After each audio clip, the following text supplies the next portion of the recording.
Dan Pak Rudi kan ribet-ribet itu kan semua sudah dapat ya, motor sudah dapat. Tadi kalau saya lihat motornya sudah berapa? 3 ya Pak Rudi ya? Alhamdulillah 3 Pak Motornya Haji. 3, mobilionya 2, Pajero 1, rumah 1. Coba kita hitung. Motor itu 20 juta kali 3, 60 juta, ditambah mobilio 2, 60. 300 juta, tambah Pajero 500 juta, tambah rumah 1 miliar. Itu 1,86 miliar. Iya Pak Coba, Haji. itu kemarin Bapak Pak Rudi dapatkan dalam waktu 17 bulan ya. 17 bulan Pak Haji. 17 bulan. Coba, Pencapaian tadi Pak sekarang Haji. sekarang dihitung lah, sekarang dihitung 17 bulan mendapatkan 1,8 miliar. Itu belum termasuk bonus mingguan, bonus harian ya, karena rezeki kita ini Belum kan Pak Haji. ada bonus harian, ada mingguan, kemudian ada yang tiap bulannya juga ada, masih tambah ribet-ribet. Ya, motor, mobil, rumah itu kan ribet. Pak Iya betul Rudi Pak Haji. 17 bulan mendapatkan 1,86 miliar. Artinya kalau dibagi hanya dari ribet saja, sebulan sudah lebih dari 100 juta kan Pak Rudi ya? Iya Pak Betul Haji. nggak? Iya benar banget Sebulan Pak sudah Haji. lebih dari 100 juta. Pak Rudi dulu waktu bekerja, 3 tahun bekerja sebelum keluar, kira-kira per bulan berapa Pak Rudi dulu?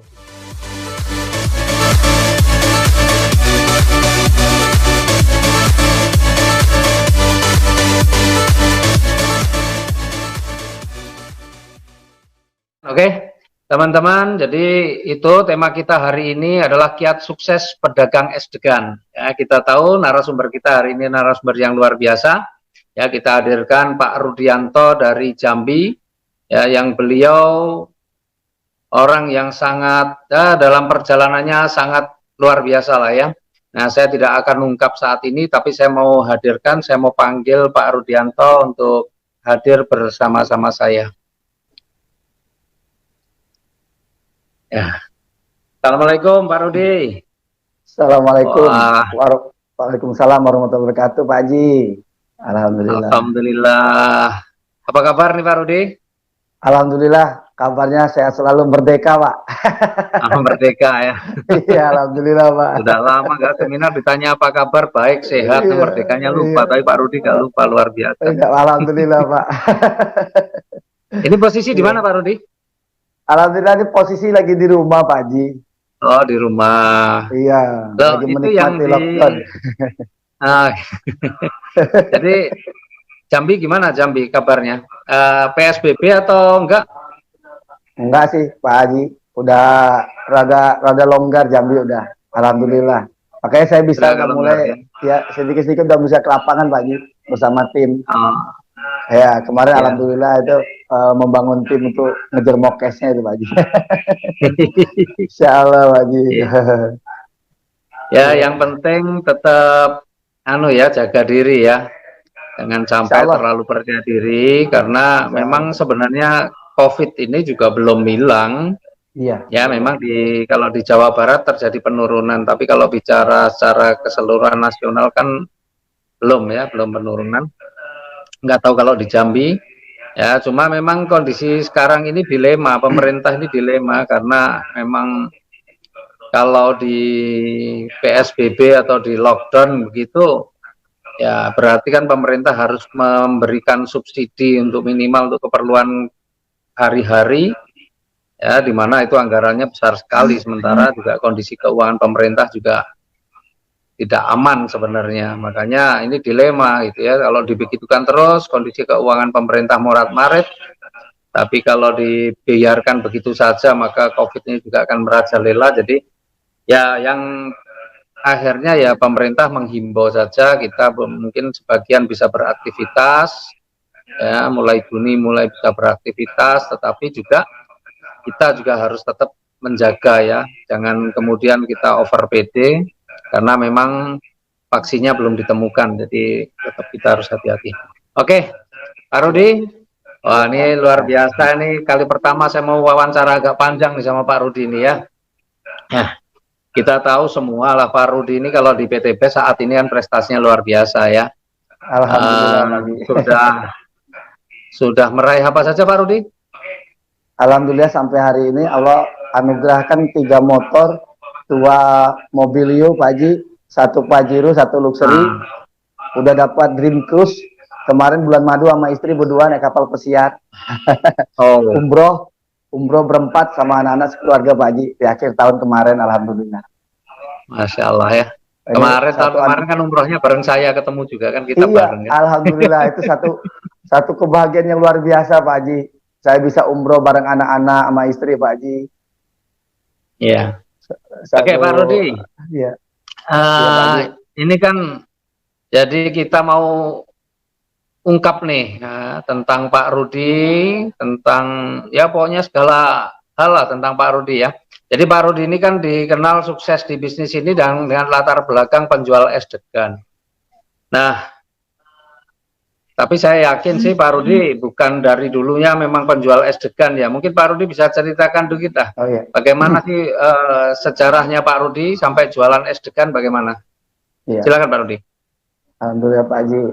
Jadi saya sebelum ketemu bisnis sinergi Eco Racing ini Pak Haji, saya sebenarnya udah ada pernah beberapa punya usaha. Jadi es degan ini adalah sebagai untuk saya penyambung hidup aja Pak Haji, bertahan hidup. Jadi sebelumnya saya pernah juga bekerja di sebuah perusahaan Pak Haji, karena saya merasa kurang lebih dari tahun 94 sampai 97 saya kerja. Saya ada satu hal yang membuat saya kenapa berhenti untuk bekerja, memilih saya untuk punya usaha sendiri Pak Haji. Karena pertama yang saya rasakan, pertama penghasilan itu dibatasi Pak Haji. Kemudian penghasilan dibatasi ya. Iya, apalagi dari segi waktu. Karena gaji yang saya terima itu kan sudah membayar waktu saya untuk saya loyal kepada perusahaan gitu Pak Haji. Makanya akhirnya saya putuskan, walaupun saya cukup, saya menjadi pengalaman Pak Haji. Sekitar 3 tahun saya bekerja pada perusahaan, kemudian saya mulai buka usaha sendiri Pak Haji. Saya dagang ngampas barang gitu Pak Haji, dari toko ke toko, kadang-kadang ada di pasar-pasar mingguan gitu Pak Haji. Apa itu? Itu saya dagang untuk kebutuhan toko Pak Haji, seperti makanan ringan, ciki-ciki, permen, kerupuk gitu Pak Haji. Nah itu saya jalanin dari tahun 98 Pak Haji. 98 pada saat Krismon itu Pak Haji. Pada saat Krismon 98, dan di situ memang terasa banget penghasilan Pak Haji. Terasa banget, yang awalnya saya bekerja mengandalkan gaji setiap bulan, tetapi dari usaha dagang ini saya setiap hari pegang uang Pak Haji. Nah, awalnya memang luar biasa, seneng banget Pak Haji. Tapi karena yang namanya dagang itu, saya pernah baca buku The Cash Flow Quadrant, itu ada self employed. Jadi saya punya usaha itu, tapi saya seperti kayak punya anak bayi gitu loh Pak Haji. Nggak bisa kemana-mana. Karena kan kalau saya tinggalkan pekerjaan, saya tutup usaha saya tadi, dalam beberapa hari saya tidak punya penghasilan Pak Haji. Nah itu saya dagang, akhirnya ya karena satu kondisi Pak Haji, banyak faktor yang membuat memang luar biasa, konvensional itu begitu luar biasa tantangan kendalanya Pak Haji. Akhirnya saya bangkrut itu Pak Haji. Sekitar 2000 tahun berapa itu? 2004 tuh Pak Haji. Oh, 2004 2005. Agak lama juga bangkrut. Berarti ya. Dari tahun 98 sampai 2004 ya. 6 tahun berarti. 6 tahun saya dagang, akhirnya hancur, kolab Pak Haji, dan itu meninggalkan hutang Pak Haji. Nah, meninggalkan hutang, saya coba usaha apa gitu ya. Nah, akhirnya saya 2006 akhirnya mulai usaha dagang kacamata. Ya mulai dari utang Pak Haji. Saya waktu itu nggak tahu itu ada hutang riba, hutang riba itu pekerjaan yang sangat dibenci Allah, saya nggak ngerti. Pokoknya saya pikir bagaimana bikin usaha, itu saya gadaikan SK istri Pak Haji. Istri saya kan, istri saya seorang PNS Pak Haji. Jadi biar pinter SK-nya, iya, SK-nya disekolahkan biar pinter Pak Haji. Tapi faktanya Pak Haji itu buat hancur Pak Haji. Awalnya memang luar biasa, konvensional. Saya usaha kacamata sehari itu ya omsetnya bisa puluhan bahkan ratusan juta Pak Haji kita dalam per minggu. Untungnya luar biasa Pak Haji. Kita punya tim Pak Haji, kita sistemnya itu jemput bola Pak Haji. Saya punya tim itu lebih dari 60 orang kita. Punya tim lebih 60 orang, kita buka cabang tiap-tiap kota gitu, tiap kota kabupaten. Dan itu ya balik lagi Pak Haji, usaha konvensional gitu. Dan saya pernah baca sebuah buku Pak Haji. Di situ membuat saya gelisah gitu loh Pak Haji.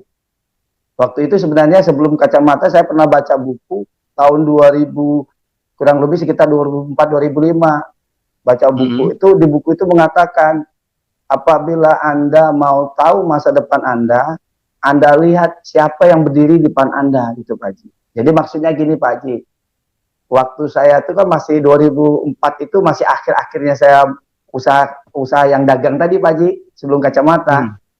Itu saya langsung tersentak baca buku itu Pak Haji. Tersentak gimana? Akhirnya lihat siapa yang berdiri di depan Anda. Nah, ternyata disuruh gini Pak Haji, di usaha yang saya dagang itu siapa yang paling lama yang Anda kenal, yang sama usaha dengan Anda, berarti beberapa tahun ke depan itulah masa depan Anda. Nah, akhirnya saya ada kenalan salah satu bapak itu udah sepuh Pak Haji, udah tua. Udah ya dari remaja dia udah dagang sampai dia udah tua punya anak cucu. Terus saya main ke rumahnya Pak Haji, dan ternyata kehidupannya ya kalau saya lihat nggak sesuai dengan apa yang bakal saya inginkan ke depan gitu Pak Haji. Nah itu ternyata di situ membuatnya saya udah mulai berpikir usaha apa gitu ya, usaha apa yang bisa ini. Nah akhirnya saya balik lagi usaha kacamata itu Pak Haji. Akhirnya saya ketemu usaha kacamata ya dari kakak saya Pak Haji. Alhamdulillah saya dilatih untuk bisa buat usaha tadi. Dan awalnya memang luar biasa. Usaha ini omsetnya jauh beda dengan saya dagang dulu Pak Haji. Karena kita pakai tim Pak Haji. Pakai tim, itu kita lebih dari 60. Ya balik-balik, namanya konvensional gitu Pak Haji. Nggak ada ceritanya kita mengajak orang untuk usaha sama dengan kita gitu Pak Haji. Kalau bisa nggak ada saingan gitu Pak Haji. Nah tetapi yang namanya perjalanan tadi, otomatis tim kita yang sudah pintar, sudah bisa, otomatis dia berusaha untuk buka sendiri Pak Haji. Dan itu mulai terjadi persaingan gitu ya. Karena pelanggan-pelanggan kita kan otomatis karena dia orang lapangan itu kenal sama si tim tadi Pak Haji. Makanya akhirnya udah mulai susut tuh usaha kita. Udah mulai. Nah, akhirnya di situ Pak Haji, di titik nadirnya itu saya mengalami collab Pak Haji ya. Collab. Saya pernah ngalami Pak Haji di saat collab itu hancur gitu ya, karena kita memulai usaha itu dari collabnya itu utamanya kenapa? Collabnya kenapa Pak Rudi? Yang paling utama sebabnya kenapa? Banyak faktor Pak Haji. Ada juga tim-tim kita ada yang kurang jujur Pak Haji. Jadi kita kurang kontrol Pak Haji. Kemudian ya terjadi persaingan tidak sehat Pak Haji di lapangan. Nah itu akhirnya banyak faktor yang membuat kita collab. Itulah makanya saya katakan tadi usaha konvensional itu begitu berat tantangannya Pak Haji. Itu. Dan akhirnya collab hancur Pak Haji. Saya bahkan pernah punya mobil itu ditarik leasing Pak Haji, hancur, berantakan. Ya saya koreksi gitu Pak Haji. Kalau saya pikir kalau kerja kerasnya, alhamdulillah. Saya kalau kerja keras itu ya karena memang saya dididik dari orang tua yang punya usaha dulu Pak Haji. Dari zaman sekolah itu, kalau orang lain mungkin ya punya waktu luang itu dia bermain dengan teman-temannya. Kalau saya bantuin orang tua Pak Haji. Orang tua saya dulu punya usaha kerupuk Pak Haji, pabrik kerupuk. Jadi di sela waktu saya itu, kalau saya pulang sekolah, saya bantu orang tua Pak Haji.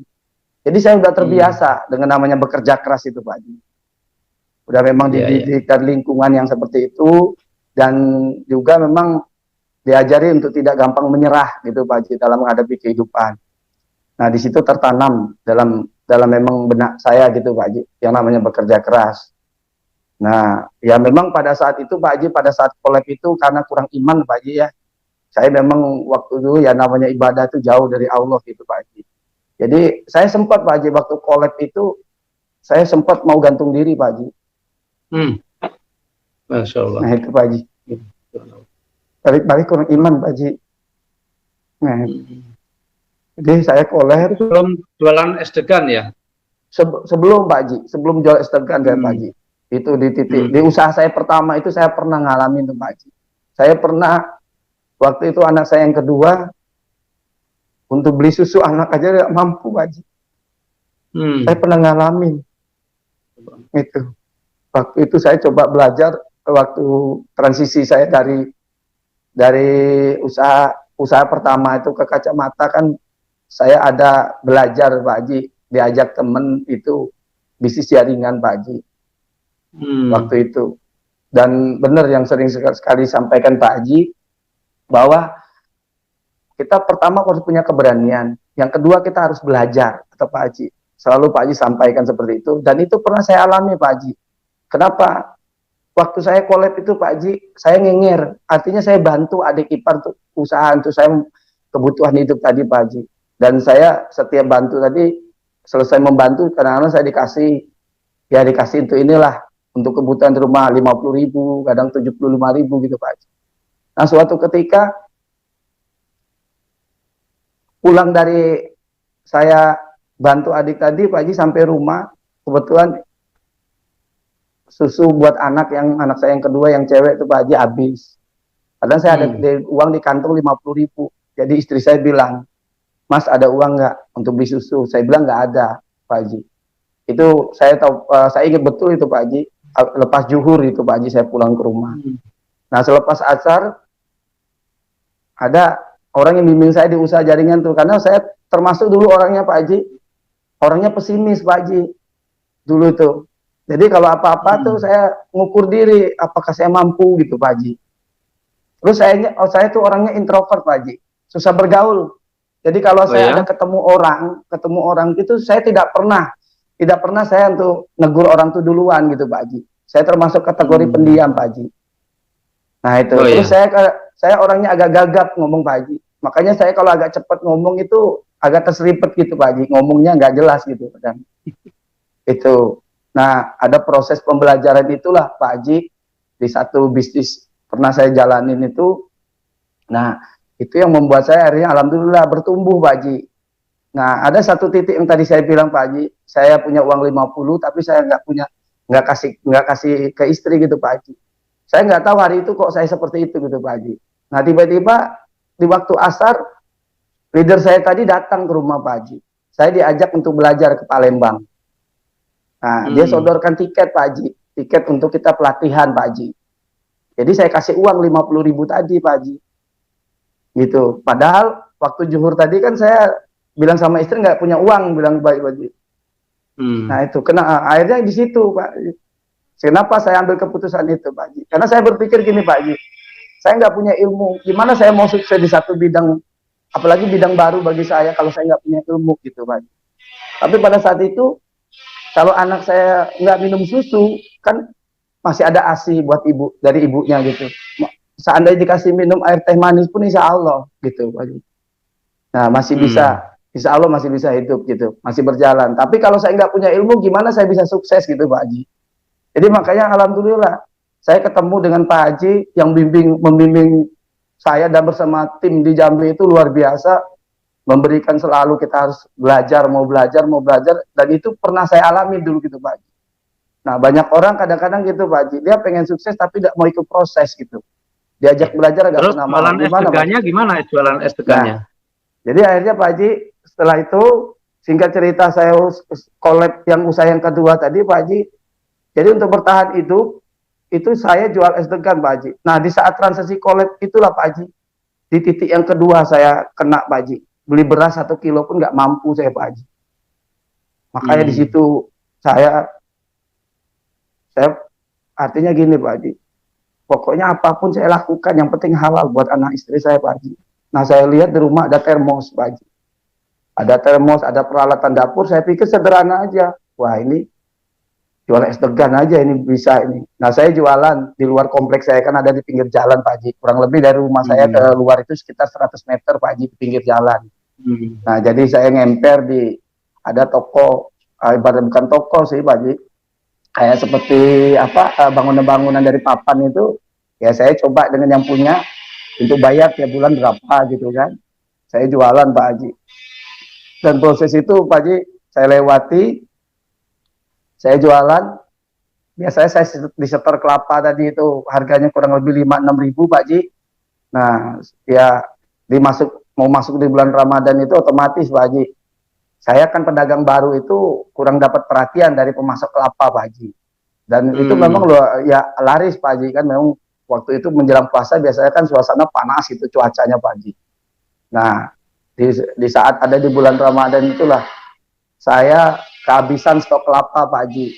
Terus saya simpel aja berpikir, di dekat saya dagang tuh ada yang punya batang kelapa sekitar 4 pohon gitu Pak Haji, dan kelapanya tuh banyak. Jadi saya bilang, saya runding sama yang punya kelapa, itu sudah tua mbah, kelapa dagangnya boleh saya beli nggak, bilang gitu. Kenapa mas? Ya saya kehabisan kelapa, tapi nggak ada yang manjat mas. Nggak apa-apa mbah, saya yang manjat sendiri aja, bilang gitu. Itu mbah tuh bengong gitu Pak, apa ya bisa saya juga manjat. Sebenarnya kalau dipikir secara logika Pak Haji, saya nggak mampu manjat, tapi karena keterdesakan tadi Pak Haji,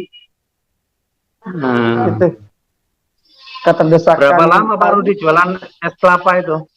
Es lumayan degannya? lumayan rada lama Pak Haji, lumayan rada lama, Lama ya? sekitar 2 tahunan lah Pak Haji. Karena pada saat itu memang Pak Haji, istri saya kan lagi dapat tugas belajar Pak Haji, jadi kami punya 2 rumah tangga jatuhnya. Istri saya di Jogja ngambil S2 Pak Haji, dari tahun 2012 sampai 2014 Pak Haji. Nah itu, jadi ya itu tadi, pada saat istri saya lagi kuliah itu, gaji istri itu sudah habis Pak Haji, karena itu tadi, utang waktu buka kacamata hancur-hancuran Pak Haji. Itu habis-habisan saya. Iya. Nah, itu. Jadi kalau perjalanan Pak Rudi ini ada dikit-dikit mirip sama saya. Jadi saya dulu kan pernah punya usaha travel domestik ya, travel untuk anak-anak sekolah liburan gitu ya. Kemudian saya punya banyak tour leader tuh dulu, teman-teman yang ini jadi tour leadernya. Ya, saya sempat buka di cabang di Jakarta, punya cabang di Denpasar dulu. Tapi ya begitu, TL-nya tour leader yang bawa rombongan ini, dia belajar juga, apalagi biasanya dengan kepala sekolah, jadi kenal, ngobrol, begitu dia merasa dia udah paham lah di lapangannya seperti apa. Ya itu akhirnya buka sendiri, yang langganan-langganan saya diambilin, memang begitu. Iya Pak Haji, benar Pak Akhirnya Haji. ya sama di dunia usaha itu memang seperti itu ya. Saya pernah di konstruksi juga sama. Karyawan-karyawan ini kalau sudah pinter ya dia bikin sendiri, buka sendiri. Kebetulan dia juga udah kenal dengan orang-orang yang kalau proyek pemerintah ya, kenal dengan orang-orang yang di pemerintahan, ya masuk. Ya memang di dunia swasta itu seperti itu. Dan itu sudah memang lazim terjadi. Karena orang memang juga pengen maju, orang bekerja jadi karyawan pasti berpikirnya juga nggak mau jadi karyawan terus ya. Kalau dia punya mental pengusaha pasti dia belajar kan. Nah kadang-kadang memang kita sebagai pengusaha yang juga kadang-kadang nggak antisipasi ya, termasuk saya. Tapi ya memang begitulah.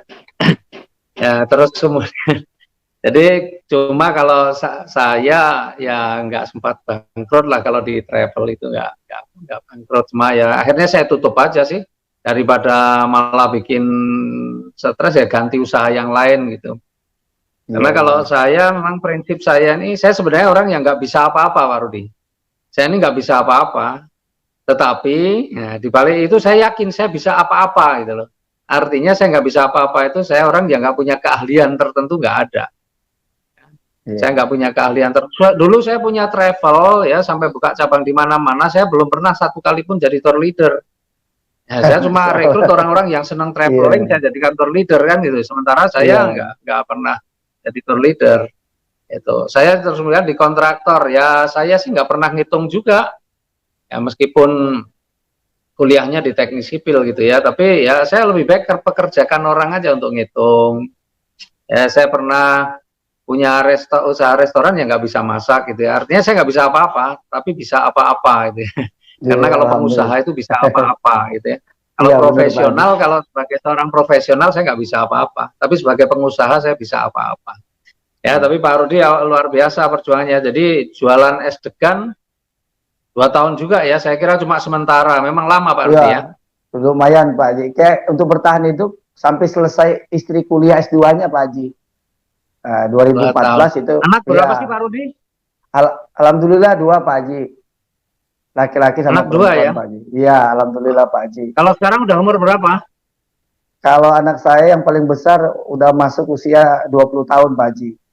Kalau yang perempuan itu baru masuk ke usia 16 Pak Haji. 16 tahun, SMA kelas 1 Pak Haji. Ya, alhamdulillah Pak Haji.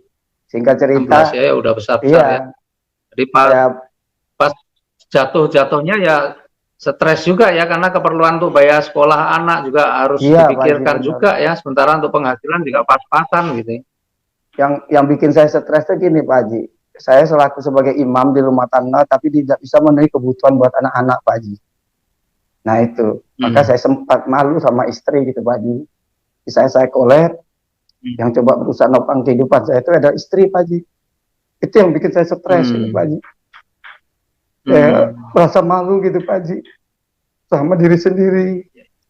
Sebagai seorang laki-laki, sebagai seorang imam, tapi tidak mampu gitu, Pak Haji. Buat kebutuhan boro-boro untuk sekolah, untuk makan aja sampai nggak mampu, itu yang membuat saya stres, Pak Haji. Itu. Ya, istri saya alhamdulillah menguatkan, Pak Haji. Yakin, Mas, Allah menguji kita tidak akan melebihi kemampuan kita. Hari ini kita pasti mampu ngelewatin. Itu yang selalu terus membesarkan hati saya, Pak Haji. Nah itu alhamdulillah, Pak Haji, saya diberikan pasangan hidup yang begitu sabar melewatin masa-masa sulit kami, Pak Haji. Di satu titik saya pernah bilang itulah, saya bilang sama istri, insya Allah kalau memang Allah kasih jalan kehidupan yang barokah, insya Allah pokok apapun mau saya akan lakukan. Itu yang saya itu, Pak Haji. Makanya alhamdulillah, Pak Haji, saya kamu ekoresi ini kenapa saya serius gitu, Pak Haji. Awalnya saya sebenarnya saya. Jadi gini, Pak Rudi.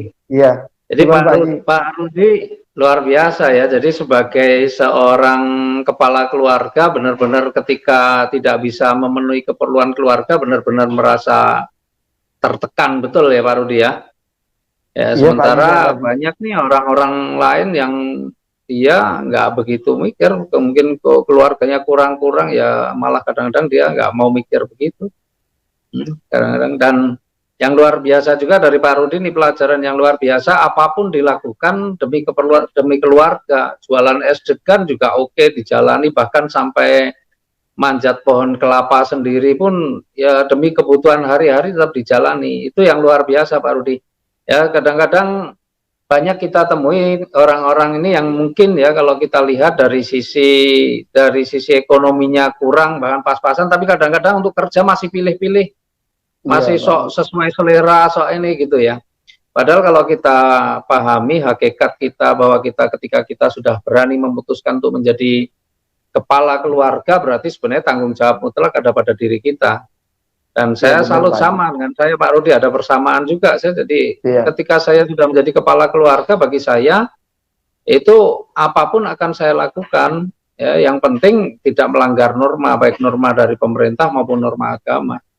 Jadi karena tanggung jawab itu sudah ada pada diri kita. Sementara saya kadang sedih ketika melihat orang yang secara finansial gitu ya, terutama kan kalau kita bicara keluarga itu salah satu yang harus kita perhatikan kan, keharmonisan rumah tangga itu ada 3 kan paling tidak ya. Tapi yang pertama adalah komunikasi dalam keluarga, itu akan membangun keharmonisan, artinya ada keterbukaan, ada komunikasi yang baik.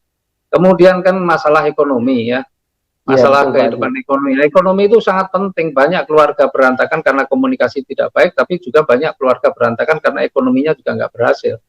Maka kalau sebenarnya ketika kita sudah menjadi kepala keluarga, memang kita harus benar-benar bertanggung jawab. Jadi apapun kita lakukan, ya nggak usah pilih-pilih, nggak usah sok, wah ini bukan bakat saya, bukan bidang saya.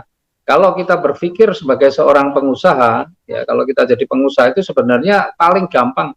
Jadi pengusaha itu sebenarnya lebih gampang daripada karyawan. Kalau saya ini kualifikasi untuk jadi karyawan, saya nggak diterima di mana-mana, saya nggak punya kemampuan apa-apa kok. Tapi mungkin kalau jadi pengusaha saya malah bisa apa-apa gitu kan. Ya karena jadi pengusaha ini sebenarnya lebih mudah. Dan daripada jadi karyawan itu lebih mudah jadi pengusaha. Jadi karyawan itu gajinya pas-pasan, apa nggak berat, itu dia harus kerja tertib dari pagi sampai sore, setiap hari kadang-kadang dimaki-maki, dia harus punya keahlian, apa enggak, itu pekerjaan yang berat. Ya sementara jadi pengusaha kadang-kadang pekerjaannya maki-maki gitu ya. Resikonya itu cuma satu, kalau nggak ada uang yang buat gaji itu aja kan. Iya benar, Pak. Resikonya itu kita maki-maki, kita gaji orang, tapi kan kita nggak dimaki-maki kan gitu ya. Iya benar. Nah, jadi pekerjaan jadi karyawan itu jauh lebih berat daripada pengusaha. Tapi orang diajak untuk menjadi pengusaha, mikirnya waduh jauh lebih lama. Iya Apalagi yang benar sudah Pak Haji. kelihatan secara ekonomi, secara finansialnya kurang saja diajari untuk jadi pengusaha, jadi mulai mandiri pun alasannya macam-macam. Jadi kadang-kadang menjadi pengusaha itu sebenarnya mudah, tetapi mereka takut tuh karena takut bayangan-bayangan yang belum tentu terjadi. Dan Pak Rudi orang yang luar biasa lah, saya salut itu. Oke, kemudian sekarang Pak Rudi, Iya Pak Pak Haji. Rudi mengenal Eco Racing bisnis ini dari mana? Dari siapa Pak Rudi? Saya waktu itu Pak Haji, siang hari itu dapat WA Pak Haji dari seorang Hmm. pensiun PNS Pak Haji. Namanya Atuk Muhammad Ijasi Pak Haji. Itu viral Oh, banget tuh beliau tuh Pak hijau. Haji. Nah itu, waktu itu beliau Ya, kirim WA ke saya Pak Haji. Beliau bilang sama saya, Ruth mau ikut Eco Racing nggak? Ya, saya tanya balik Pak Haji, apa tuh Eco Racing? Kata beliau sendiri belum tahu persis apa itu Eco Racing Pak Haji. Jadi lucu Pak Haji, mau menawarkan sesuatu dia sendiri nggak tahu gitu apa itu Eco Racing. Yang dia tahu cuma nah, ngemat BBM katanya.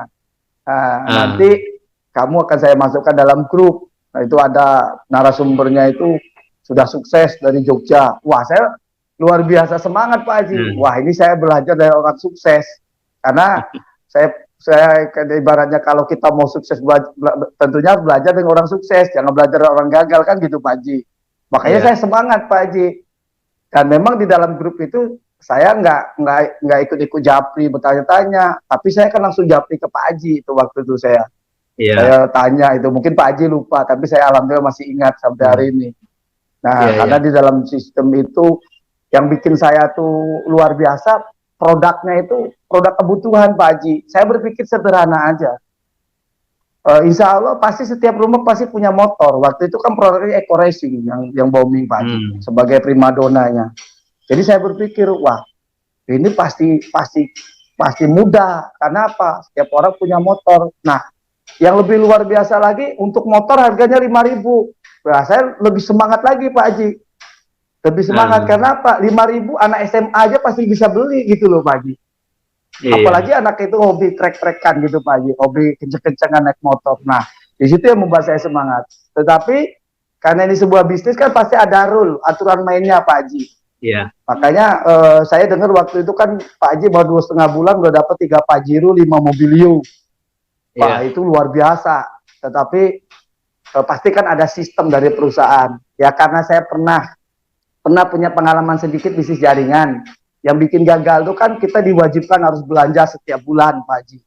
Makanya saya japri hmm, Pak Haji, saya tanya dengan Pak Haji, apakah ini sudah belanja kita harus wajib belanja tiap bulan? Pak Haji jawab, enggak Pak, cukup sekali pilihan, kita terserah mau pilih yang mana, kan ada 5 pilihan gitu. ya, Nah, oke, saya langsung klik Pak Haji untuk itu. Terus saya kasih pertanyaan lagi dengan Pak Haji. Yang kedua, kan di situ Pak Haji bilang ada poin setiap ada omset ya, gitu. Kelipatan sekian ada poin, dan poin itulah nanti bisa kita tukar reward atau hadiah tanpa diundi. Nah, saya tanya apakah poin itu ada masa hangusnya atau dalam waktu tertentu nanti hangus. Pak Haji bilang hmm, tidak. Wah, itu membuat saya lagi lebih semangat. Nah, kemudian pertanyaan ketiga yang bikin saya, ini harus saya ketemu jawabannya. Yang ketiga, itu kan ada reward-reward yang dibagi perusahaan. Waktu itu kan hanya Mobilio sama Pajero, Pak Haji. iya, Karena saya betul, kan betul, kenalkan April di 2018 tuh Pak Haji. Nah, Pak Haji bilang udah dapat reward satu, itu lanjut lagi kata Pak Haji. Nah, itu yang membuat saya akhirnya artinya kan nggak ada yang hangus poinnya Pak Haji. Di hmm, situ mau iya, semangat. Nah, terakhir saya tanya, Pak Haji, kalau saya mau cepat sukses, cepat laku banyak seperti Pak Haji, ambil yang mana? Kata. Saya tanya ke Pak Haji. Pak Haji bilang ambil yang maksimal, Pak. Supaya kerjanya maksimal, iya. hasilnya maksimal. Nah, Kalau itu saya waktu itu, masih ingat itu pertanyaan itu. iya Pak Haji. Padahal saya lagi nggak punya uang tuh Pak Haji. Hmm. Saya Oh nggak punya ya, uang. Ya, tapi saya lihat ending dari Pak Haji. Saya nggak tahu hmm, bahasa start of ending itu, nggak ngerti waktu itu Pak Haji. Yang saya ya, tahu ini luar biasa finishnya. Nah, banyak orang kadang Pak Haji diberikan Allah anugerah, diberi kesempatan Pak Haji. Sebuah peluang bisnis yang luar biasa. Dia berpikir, wah nggak ada modal gitu. Kalau saya waktu ya, itu nggak pikir modal, saya lihat ending karena saya pernah usaha, endingnya nggak jelas Pak Haji. Saya utang ratusan juta berani, hanya apa? Ya berani buka usaha yang mana endingnya belum jelas waktu itu. Nah ini ada usaha endingnya jelas. Makanya saya berani nekat Pak Haji. Karena tadi Pak Haji, kalimat yang menghujam di pikiran saya, kalau mau sukses belajar dari orang sukses, artinya omongan orang sukses tadi, ya saya perlu ikuti kalau saya mau sukses juga gitu Pak Haji. Makanya saya nekat Pak Haji. Oke, saya bilang gitu. Oke, siap Pak Haji. Saya ngambil yang maksimal. Jadi waktu itu kan gitu. Kita kan memang gini ya. Jadi teman-teman yang belum tahu juga sekaligus.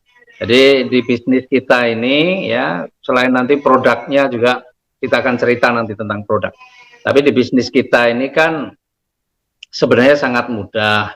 Ya, kita hanya kerja yang minimal itu kan hanya mengajak 2 partner saja untuk mengikuti bisnis ini ya, Pak Rudi ya. Nah, pilihannya kan ada 5 ya. Pilihan istilahnya kita ini mau di peringkat apa, mau menjalankan bisnis ini kita mau pilih dalam posisi yang mana gitu ya. Ibaratnya kalau orang naik pesawat itu mau kelas yang ekonomi apa mau kelas yang bisnis atau mau yang eksekutif kan gitu ya. Nah, jadi kan pilihan itu kan. Jadi kita ini ada basic, ada reguler, ada kelas bisnis, ada eksekutif, ada yang priority. Ya, yang priority ini yang paling tinggi ya. Waktu itu Pak Rudi pilih yang priority ya Pak Rudi ya. Priority Pak Haji, ya betul Pak Haji. Waktu itu kan punya kesempatan dapat mobilio bisa 31 Pak Jerolnya juga kesempatannya 31 kan. 31, minimal benar, kan kita sudah siapkan wadahnya dulu yang besar gitu ya Pak Rudi ya. Iya betul Pak Haji, betul. Dan waktu itu kan nggak punya uang Pak Rudi ya? Belum apa punya sudah uang, punya uang yang untuk belum punya uang Pak Haji, belum punya uang. Kan saya lagi masa transisi itu Pak Haji, dalam mencari mana yang usaha. Karena saya terus terang Pak Haji, kalau bikin usaha konvensional butuh modal besar, saya nggak punya uang Pak Haji, nggak punya uang. Terus saya udah cukup lah 2 usaha tadi konvensional tadi membuat saya babak belur Pak Haji, itu Pak Haji. Nah yang luar biasa Pak Haji, kenapa saya begitu semangat? Karena saya tidak mau di awal tuh betul-betul tidak mau main-main terhadap bisnis ini. Makanya saya nekat Pak Haji, ngambil yang maksimal supaya saya sungguh-sungguh. Itu Pak Haji. Itu uangnya pinjam juga? Nah jadi ceritanya Pak Haji itu Pak Haji. Pertama yang saya yakini gini Pak Haji, Allah itu mempertemukan sesuatu itu tidak ada yang kebetulan Pak Haji. Makanya saya yakin kenapa saya berani ngambil yang maksimal. Pasti Allah lengkapi dengan perlengkapan, yang penting kita yakin mengikuti proses Pak Haji. Nah itu, alhamdulillah ya saya coba riadoh kepada Allah Pak Haji. Pol-polan, sepertiga malam saya tahajud bareng sama istri, minta jalan petunjuk Pak Haji, gimana cara? Ya alhamdulillah Allah kasih jalan, akhirnya ya dapatnya dari hutang Pak Haji. Alhamdulillah. Itu bisa memulai dari itu, dan karena itu uang bukan uang yang cepat harus saya balikin, makanya saya tidak mau main-main Pak Haji. Nah, tetapi itu tadi di awal-awal 2 minggu terus terang Pak Haji, saya melakukan dengan cara berpikir saya sendiri untuk melakukan. Nah, 2 minggu di awal. Nah, akhirnya kan saya ada ikut ke Bandung tuh, Pak Haji, kan ada penerimaan reward. Saya tergabung 14 April Pak Haji 2018. Jadi sebelum saya tergabung tuh, kan Pak Haji ada tuh sekitar di awal-awal bulan Pak Haji ada datang ke Jambi tuh di bulan April. Saya masih ingat persis itu di Hotel Luminor. Ya, Pak Haji datang. Pertama kali. Jadi menjelang saya gabung itu kurang lebih ada sekitar 10 hari Pak Haji. 10 hari Allah kasih jalan, saya akhirnya bisa ngambil yang priority Pak Haji. 10 hari itu saya beriado setiap malam, sepertiga malam. Nah banyak orang udah dikasih gitu nggak pol-polan kepada Allahnya Pak Haji.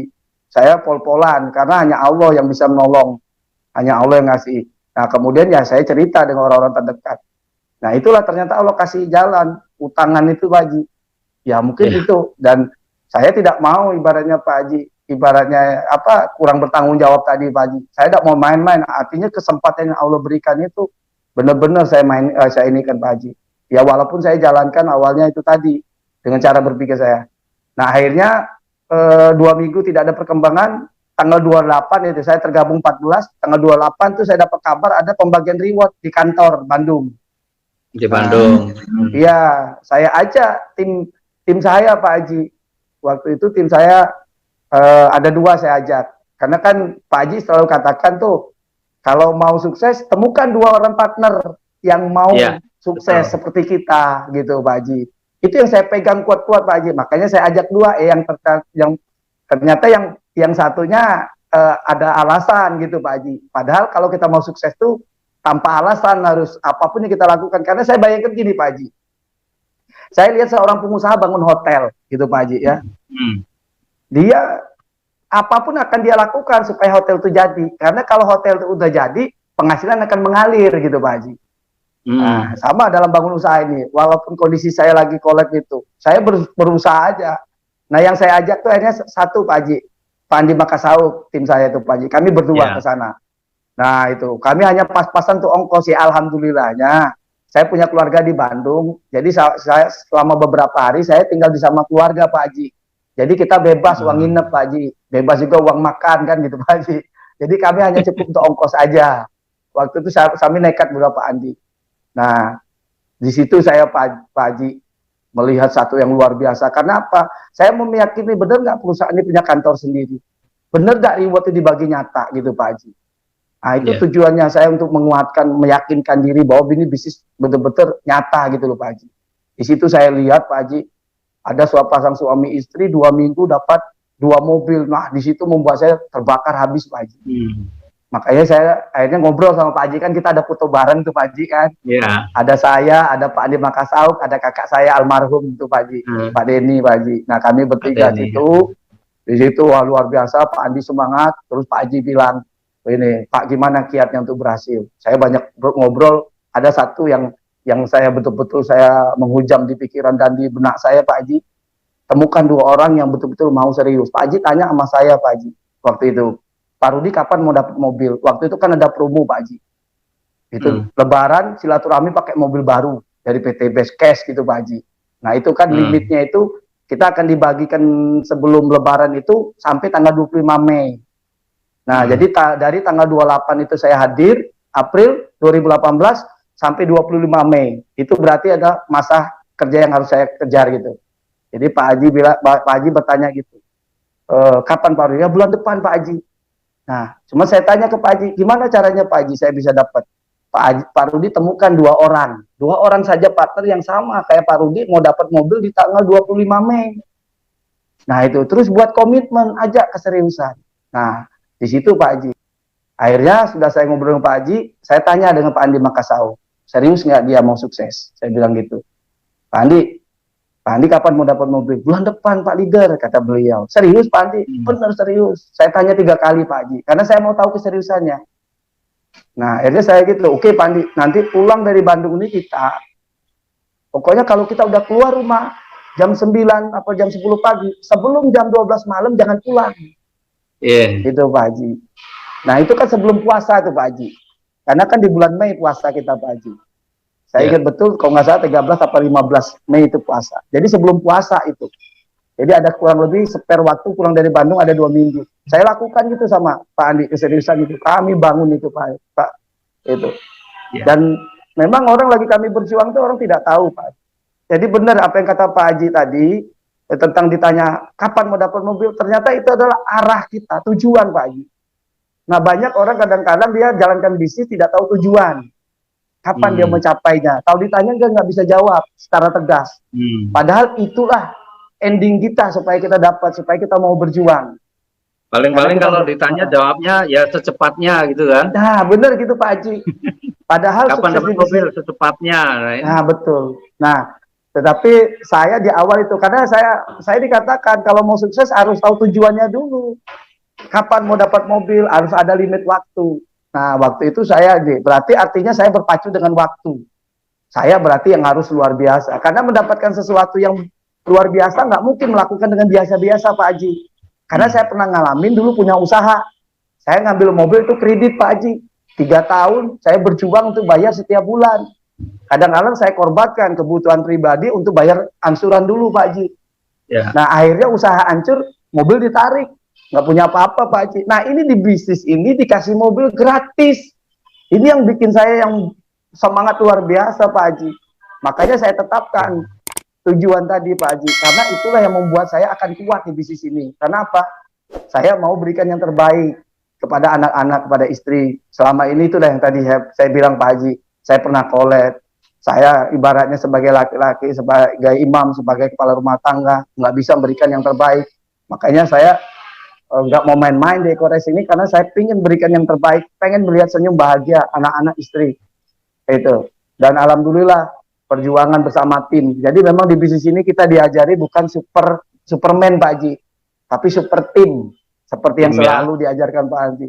Nah itu karena dengan bertim tadi itu jauh lebih mudah kita dalam mencapai tujuan tadi. Dan yang luar biasa yang saya rasakan di bisnis ini Pak Haji, kalau dulu di bisnis konvensional Pak Haji, bila perlu nggak ada saingan gitu Pak Haji. Kadang-kadang untuk maju menjatuhkan orang lain, apalagi di dunia kerja yang pernah saya alami Pak Haji. Untuk naik satu jabatan dia kadang-kadang mengikut yang lain, mengijak yang lain untuk naik. Tapi di bisnis ini luar biasa Pak Haji. Memang ada satu kebahagiaan yang luar biasa Pak Haji, yang saya rasakan. Memang kita dapat reward tuh bahagia Pak Haji, tapi jauh lebih bahagia Pak Haji. Orang Allah mengizinkan kita untuk menjadi wasilah, membuat orang bisa berhasil, itu Pak Haji yang bikin saya bahagia Pak Haji. Lihat satu persatu mitra pada berhasil itu yang bikin saya bahagianya luar biasa Pak Haji. Nah itu perjuangan itu alhamdulillah 40 hari pertama saya tembus mobil Pak Haji. Dan justru mitra saya yang namanya Pak Andi Makassar itu lebih dulu dapat mobil daripada saya Pak Haji. Beliau lebih cepat 3-4 hari daripada saya. Tapi saya bahagia banget Pak Haji. Karena apa? Allah izinkan saya sebagai wasilahnya gitu loh. Untuk dia. Padahal dia waktu itu Pak Haji, yang bikin saya jauh lebih semangat lagi apa? Saya memang punya hutang Pak Haji. Tapi Pak Andi Makassar itu hutangnya lebih gede daripada saya Pak Haji. Tapi semangat. Nah itu yang membuat saya lebih lagi semangat Pak Haji. Untuk membantu dia terbebas dari hutang riba Pak Haji. Iya. Saya masih ingat itu kalau Pak Andi Makassar itu. Jadi waktu kita perjalanan ke mana itu Kuala Tungkal ya?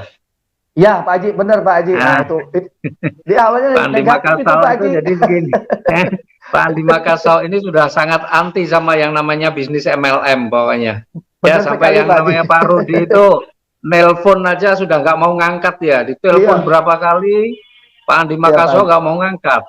Ya sampai suatu ketika dia mau karena apa? Karena dimintain tolong untuk nganterin kan waktu itu. Iya, bawa mobil Pak Haji. Nah, bawa mobil, baru dia mau. Wah, ini kerja kan gitu ya. Tadinya kalau dipikir mau MLM nggak mau. Nah, terus kemudian saya masih ingat tuh cerita itu. Jadi ke perjalanan ke Kuala Tungkal kita ngobrol-ngobrol aja dia cuek aja, kayak nggak mau dengerin gitu kan. Iya, benar-benar Pak Haji. Cuma agak mulai ngerespon begitu tak liatin bonus saya kan. Ya, begitu saya liatin bonus saya baru nengok dia. Iya betul. Pak Haji kan masuk itu bonus pasangan itu. Iya. Sekitar 29 juta. Pak Haji bilang sama saya, Pak Rudi, alhamdulillah nih masuk berapa Pak? Lumayan deh untuk operasional. Berapa Pak? 29 juta. Wah, bukan lumayan lagi Pak. Saya bilang gitu, luar biasa. Nah, di situ Pak Haji mulai dia Pak. Dia tanya berapa tahun? Kata Bapak, enak aja saya baru 2,5 bulan kata Pak Haji. Di situ mulai dia terbuka pikirannya Pak Haji.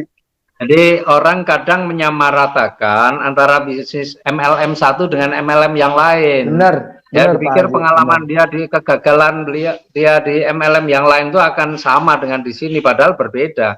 MLM itu kan punya MLM itu kan sistem pemasaran bahwa perusahaannya beda-beda, maka ketika memberikan kontribusi atau kompensasi ataupun penghargaan kepada mitra-mitranya juga berbeda-beda. Sama kan sebenarnya orang bekerja. Orang bekerja di PNS saja deh. PNS yang ada di bawah Kementerian Dalam Negeri dengan PNS yang ada di bawah Kementerian Keuangan itu sama-sama lulusnya, sama-sama masa kerjanya, gajinya aja beda. Sama-sama judulnya PNS.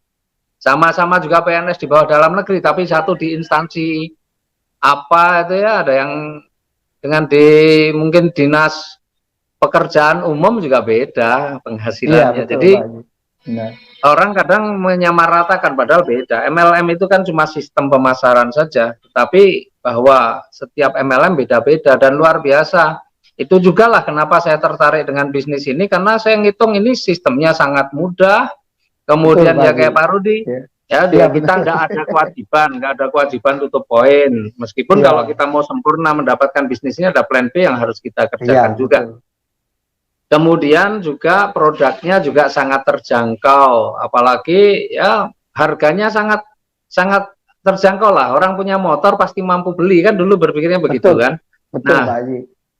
Cara mendapatkannya juga sangat mudah, pokoknya nggak ada poin yang hangus. Nah itu artinya setiap orang yang menjalankan bisnis ini pasti dapat.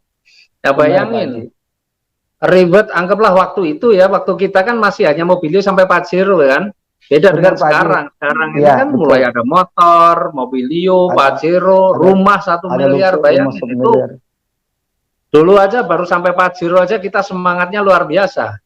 Wah Betul kan? semangat banget Pak Haji. Karena Padahal tuh, saya juga membayangkan begini Pak Rudi, dulu iya Pak Haji. orang itu kalau mau dapat Pajero atau mau punya mobil kreditnya sampai 5 tahun aja dia perjuangkan, bahkan dia juga harus kerja keras yang hasilnya juga sebagian besar buat bayar utang aja dia mau.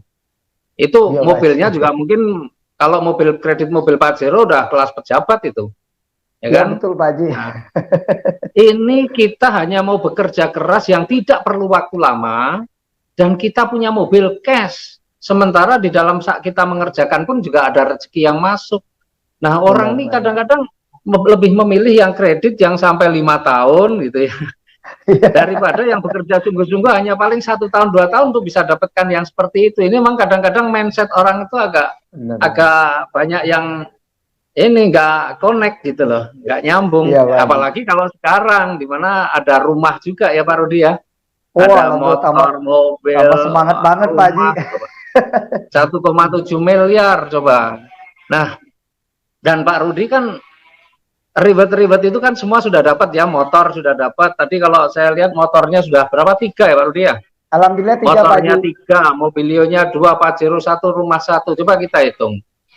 Motor itu 20 juta kali 3, 60 juta, ditambah 60. mobilio 2, 300 juta, tambah Pajero 500 juta, tambah rumah 1 miliar. Itu 1,86 miliar. Iya Pak Coba, Haji. itu kemarin Bapak Pak Rudi dapatkan dalam waktu 17 bulan ya? 17 bulan Pak Haji. 17 bulan. Coba, Pencapaian sekarang tadi Pak Haji.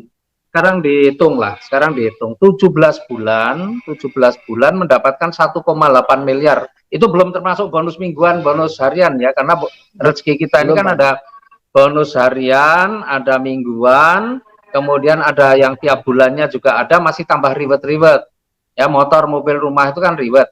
Pak Rudi, Ya, 17 bulan mendapatkan 1,86 miliar. Artinya kalau dibagi hanya dari ribet saja, sebulan sudah lebih dari 100 juta kan Pak Rudi ya?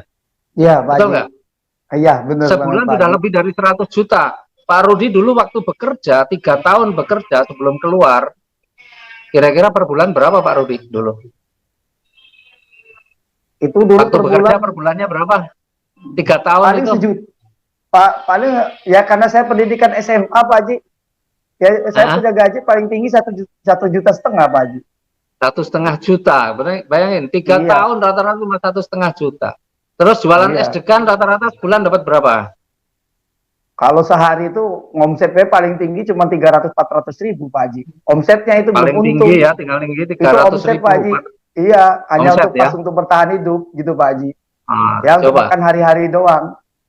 Gitu, Padahal bekerja juga alokasi waktu dari pagi sampai sore. Jualan es degan juga alokasi waktu juga sama kan Pak Rudi ya? Iya Pak Haji, mulai jam 9 kan? Itu saya buka sampai sore menjelang maghrib Pak Haji. Menjelang maghrib. Sekarang bayangin di usaha ini Pak Rudi kadang-kadang jam segini aja masih di rumah, masih nyantai gitu ya, tidak harus itu kan. Cuma kerja kerasnya itu di awal-awal itu memang pol-polan betul. Seperti saya dulu juga sama, saya berangkat jam 7 pulang jam 11 malam juga saya lakukan. Karena saya tahu hasilnya daripada kita harus bekerja lama sekali hanya untuk sesuatu yang kecil, mending kita bekerja keras untuk sesuatu yang lebih besar.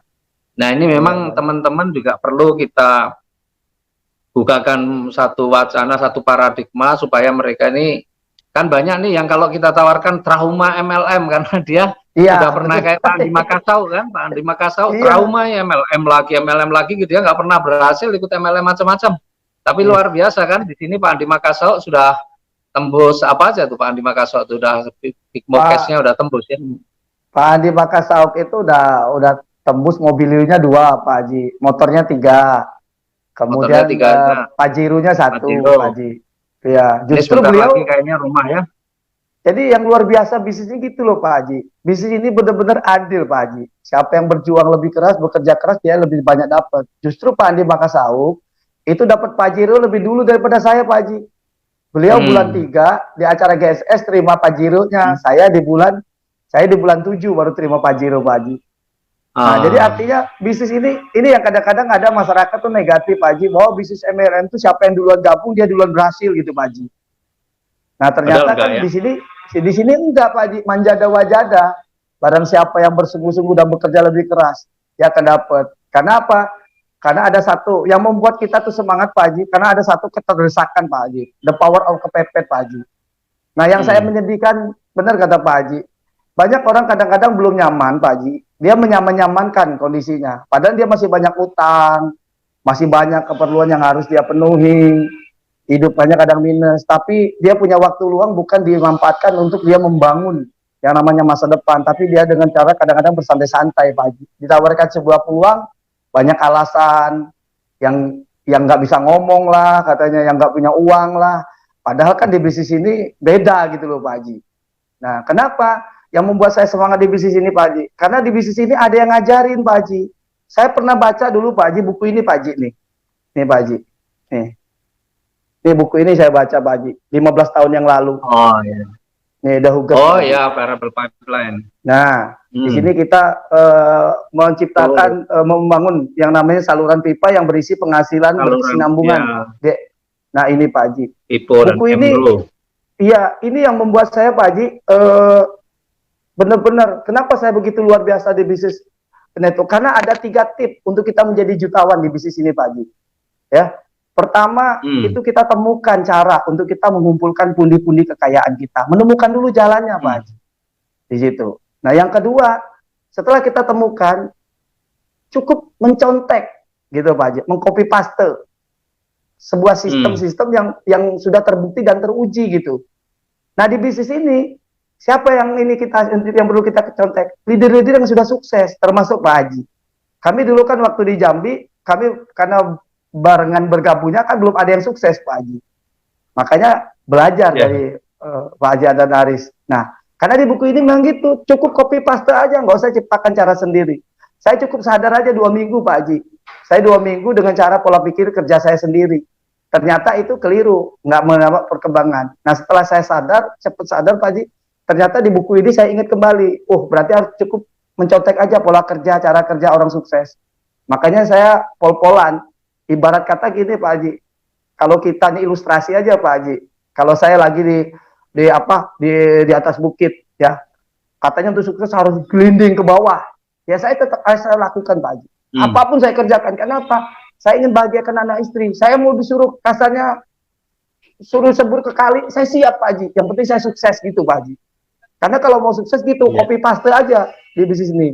Nah yang ketiga, untuk jadi jutawan tuh harus konsisten, komitmen terhadap apa yang sudah kita putuskan. Itu Pak Haji. Nah, makanya tip 3 untuk menjadi jutawan di buku inilah yang membuat saya kenapa kuat menghadapi semua tantangan Pak Haji. Kalau dikatakan banyak orang nolak, wah luar biasa Pak Haji. Apalagi waktu itu kan kita produknya inden Pak Haji. Jadi kita menceritakan sebuah bisnis tapi produknya inden gitu. Gimana coba Pak Haji? Nah banyak orang, kita luar biasa tantangannya waktu itu Pak Haji.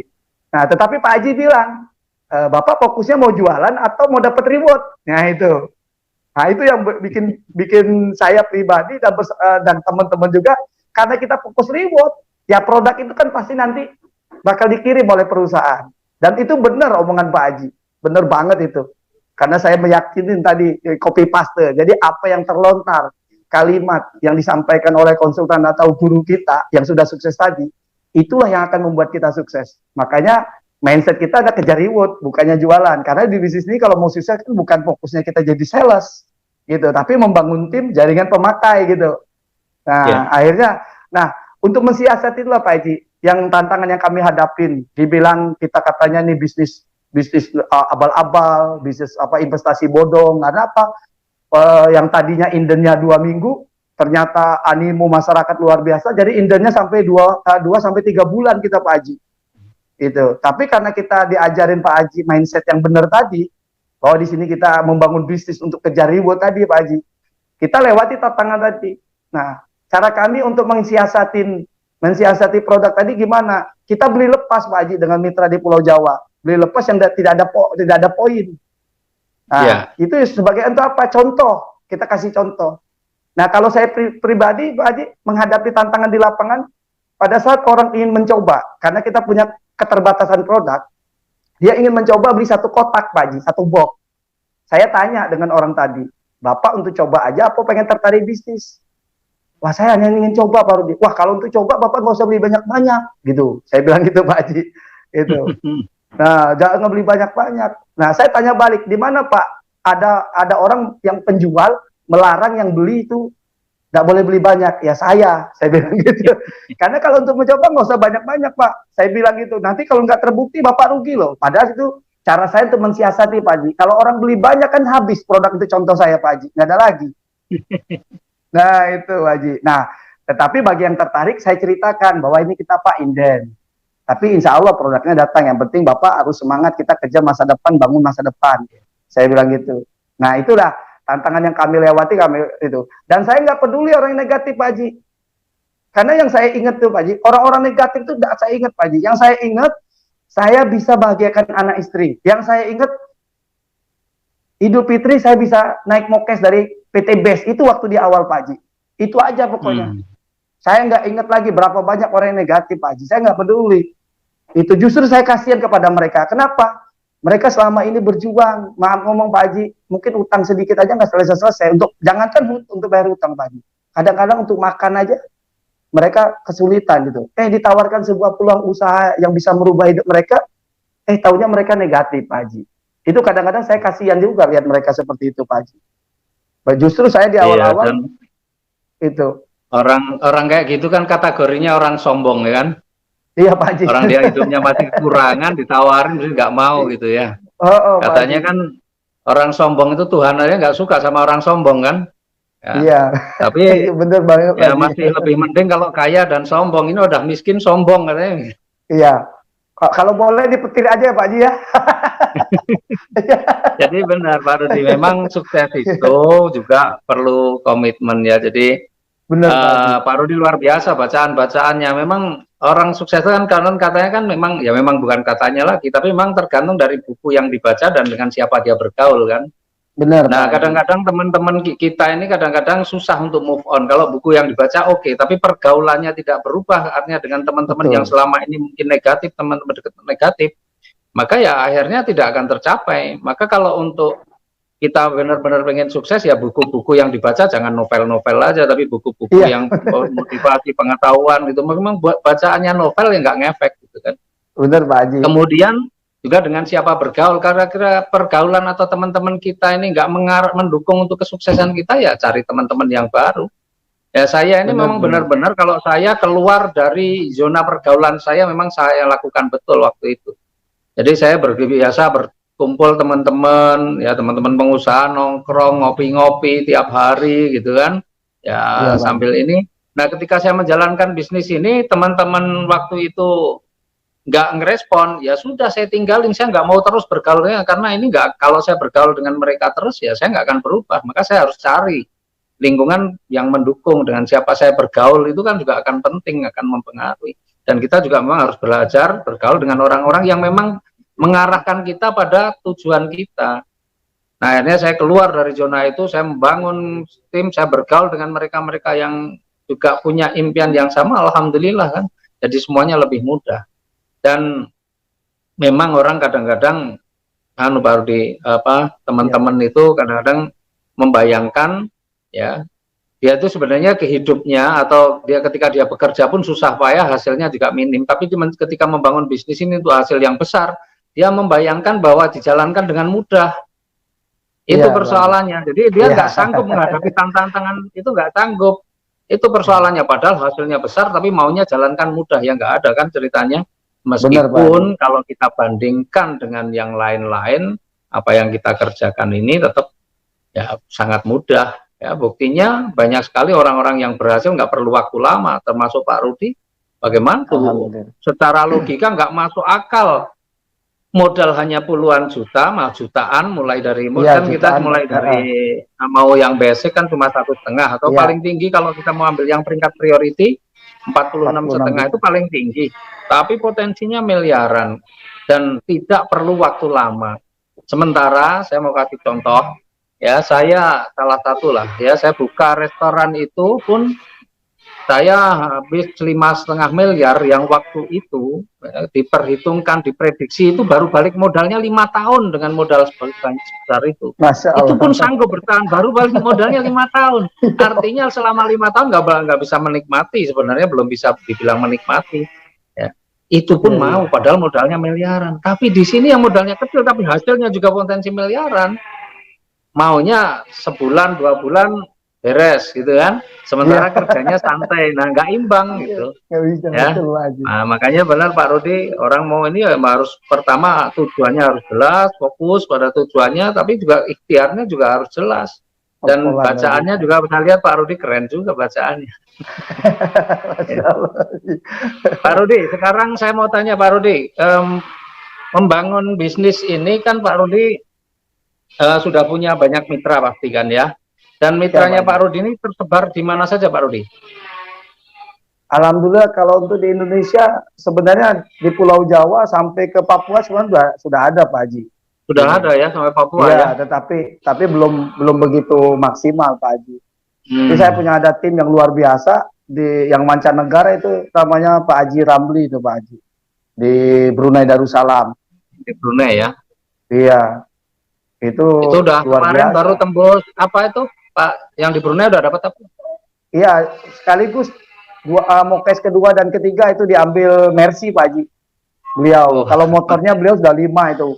Nah, ini ya pelajaran yang perlu saya pribadi ambil Pak Haji ya. Banyak orang kadang-kadang Pak Haji jarak jauh dengan leader itu menjadi satu halangan Pak Haji. Dia ada alasan, oh saya tidak sukses karena leader jauh, leader tidak bantu gitu Pak Haji. Tetapi saya belajar banyak dari Pak Haji Ramli Pak Haji. Beliau itu jauh dari kita Pak Haji. Jauh di mana dari di Brunei ya? Di Brunei Darussalam. Saya pribadi ke sana pada saat beliau sudah tembus reward loh Pak Haji. Karena beliau tergabung itu bulan Mei tahun 2000 kurang lebih tahun 2019 Pak Haji. Gitu. Dan itu kita juga itu kata Pak Haji tadi. Kalau secara logika tidak masuk akal Pak Haji. Saya tidak punya akses di Brunei, boro-boro ya. Kita paling-paling temennya seputarannya di Indonesia aja kan gitu. Tapi kok punya tim di Brunei. Nah, ini kekuatan bisnis jaringan ini luar biasa Pak Haji. Kalau dulu konvensional Pak Haji, kalau kita mau buka cabang, kita hadir dulu, baru buka cabang gitu loh Pak Haji. Tapi di bisnis ini beda. Walaupun kita belum hadir di satu kota atau satu negara, bisnis kita sudah duluan cepat berkembang gitu Pak Haji. Nah, ini yang kekuatan bisnis yang luar biasa gitu Pak Haji. Nah, beliau ya kita sering itu aja sih, diskusi konsultasinya, kita kadang-kadang video call lewat WA, kalau apa yang beliau tidak mengerti, kadang-kadang beliau kumpulkan timnya, kita ngobrol secara video call aja Pak Haji. Itu yang dan beliau ini tantangan bagi beliau kata beliau. Jadi ini perlu kita belajar semua Pak Haji, saya pribadi, dan semoga ini jadi pelajaran buat kita teman-teman yang selama ini kenapa lambat, karena itu tadi, kalau Pak Haji Ramli itu jarak jauh dari leader itu bukan menjadi satu halangan Pak Haji. Justru beliau katakan inilah saatnya bagaimana kami yang sudah gabung ini menjadi magnet untuk masyarakat warga negara Brunei. Ini bisnis yang luar biasa. Kalau namanya belajar, kita bisa lewatnya ada HP, bisa kita lewat WA, bisa kita video call kata beliau gitu. Nah, padahal tantangannya luar biasa dari segi produk juga Pak Haji, dengan jarak kirim yang jauh, biaya yang terlalu gede Pak Haji. Nah, jadi mereka tuh lebih penting impian daripada kendala tadi. Nah, banyak orang terbalik Pak Haji. Apa-apa jadi masalah, apa-apa jadi kendala gitu Pak Haji. Jadi kenapa? Karena impiannya belum kuat Pak Haji. Makanya Pak Haji selalu mengajarkan, impian itu adalah arah, tujuan kita. Itu yang paling utama, karena disitulah nanti akan membuat kita akan terus bergerak. Dan kita tidak peduli, contoh kita di Jambi dulu Pak Haji sebulan sekali. Kalau menjadi alasan, itu bisa jadi alasan untuk tidak berhasil. Kenapa? Pak Haji sebulan sekali datang ke Jambi. Nah, itu. Nah, tetapi itu tidak menjadi satu alasan buat kami tim-tim Jambi. Saya pribadi waktu saya dapat informasi putuskan, saya mengatakan dalam diri saya, Pak Haji, kalaulah di Jambi ada 10 orang yang dapat mobil, salah satunya harus saya. Itu komitmen yang saya dalam diri saya, karena harus punya komitmen. Komitmen tuh hanya 2, kita boleh pilih 0 atau 100. Kalau kita mau sukses ya harus 100%. Makanya saya komitmen, kalau di Jambi ada 10, salah satunya saya. Kalau ada 5, ya saya satunya. Kalau cuma 1, ya saya. Itu Pak Haji. Nah itu yang membuat saya begitu kuat, karena saya ingin buktikan gitu Pak Haji. Nah kemudian di awal Pak Haji, banyak orang kata bilang, wah ini kan karena dia sudah punya pengalaman. Justru di awal Pak Haji, saya membangun bisnis ini, tim-tim saya tidak punya pengalaman jaringan, termasuk Pak Andi Makasauk. Pak Andi Makasauk itu bukan pelaku bisnis MLM Pak Haji. Dia negatif karena teman-teman seputaran dia yang malah melintang jalankan MLM tidak pernah berhasil Pak Haji.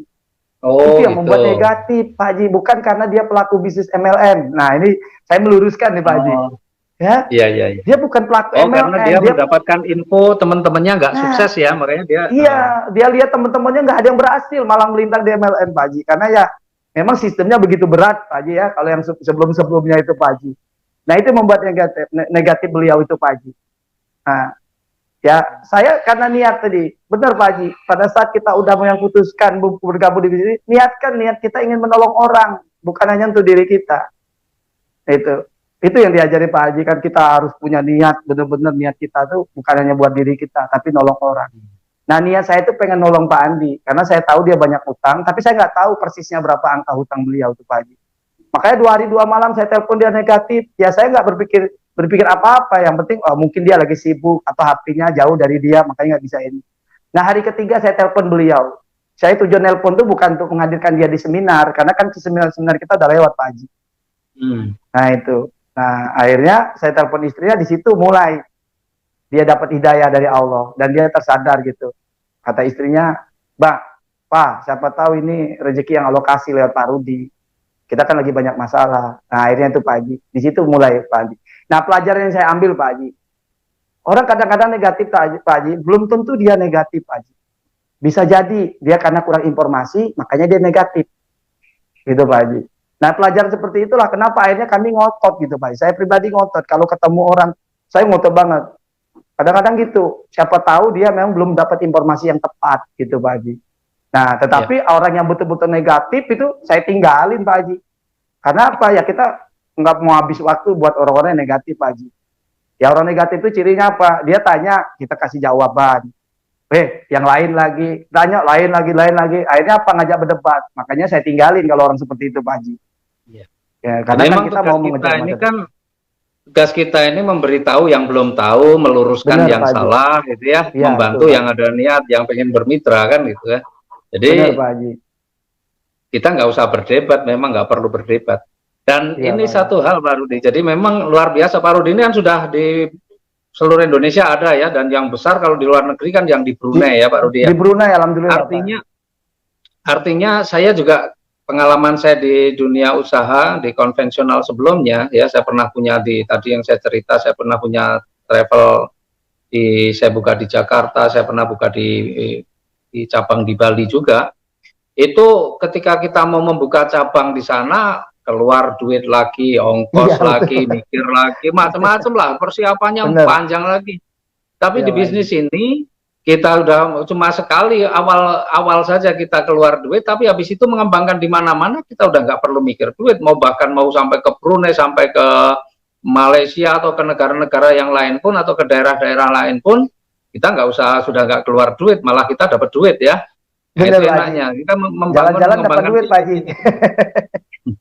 Karena bisnis ini kan bisnis sebenarnya kelasnya bukan kelas lokal, tapi saya bilang ini kelas internasional. Meskipun modal kita kecil, tapi kita sebenarnya sedang membangun bisnis kelasnya internasional. Banyak orang mengeluarkan duit yang besar, tapi sebenarnya membangun bisnis kelas lokal. Banyak orang mengeluarkan duit ratusan juta atau miliar, tapi kelasnya kelas lokal, karena marketnya hanya ada lokal saja. Tapi kita membangun bisnis ini modalnya kecil, tapi sebenarnya membangun bisnis kelasnya internasional, yang satu. Kemudian yang kedua, ini sebenarnya pelajaran yang lain lagi, bahwa ternyata ya mindset kita ini juga akan sangat mempengaruhi bagaimana nanti di dalam pertumbuhan tim kita. Ya Pak Rudi, termasuk Bu Desmi ya, yang waktu itu mengenal bisnis ini kan melalui Bu Desmi Arti, yang beliau di Jambi, saya di Jogja. Beliau nggak pernah mempersoalkan jarak. Betul Pak Haji. Jarak Jambi dengan Jogja, beliau nggak mau pikir. Kenapa? Sekarang ini kita masuk di dunia yang modern, dunia teknologi, yang mana komunikasi kita bisa melalui WA, melalui video call, apalagi sekarang melalui ada Zoom, ada Google Meet. Jadi nggak ada alasan sebenarnya sekarang ini kalau untuk berpikir jarak. Maka saya sering katakan kepada orang-orang yang baru mau bermitra ini, dia nanya, Pak, misalnya dia orang Jambi, Pak, yang di Jambi ada nggak ya? Saya mau ikut yang leader Jambi saja. Nah, pola pikir yang seperti inilah yang akan membuat bisnis kita nggak akan berkembang. Karena apa? Itu nanti akan terduplikasi oleh mitra-mitranya. Pak, nanti dia mau ngajakin temennya yang di Jogja, dia nanya, Pak, leader yang di Jogja ada nggak? Saya mau ikut yang Jogja aja, yang dekat pembinaan. Akan terduplikasi seperti itu. Betul, padahal sebenarnya jarak itu sudah nggak perlu menjadi kendala di era sekarang. Jadi apa yang kita pikirkan itu akan terduplikasi oleh mitra-mitra kita. Maka kalau kita berpikir, wah saya harus punya leader yang orang yang setempat, maka sebenarnya kita sedang mengkerdilkan bisnis kita sendiri. Ya, karena mindset kita juga kerdil, makanya bisnis kita akan kerdil. Kita lama-lama maunya hanya sekali. Ini bukan bisnis kelas kampung, bukan bisnis kelas kota, tapi bisnis kelas internasional, di mana sekarang yang namanya komunikasi sudah tidak ada kendala. Itu ya Pak Rudi ya. Pak Rudi ini salah satu yang membuktikan. Ya, nggak kebayang juga dulu punya tim di Brunei yang kemudian jadi besar, menjadi praih reward, luar biasa, nggak kebayang ya. Tapi karena memang dari awal mindsetnya sudah seperti itu, sudah tidak kemudian masalah jarak itu tidak dipersoalkan, ya alhamdulillah. Allah juga kirimkan juga orang-orang yang dari daerah-daerah lain yang juga percaya dan mau gitu ya untuk menjadi mitranya atau timnya Pak Rudi.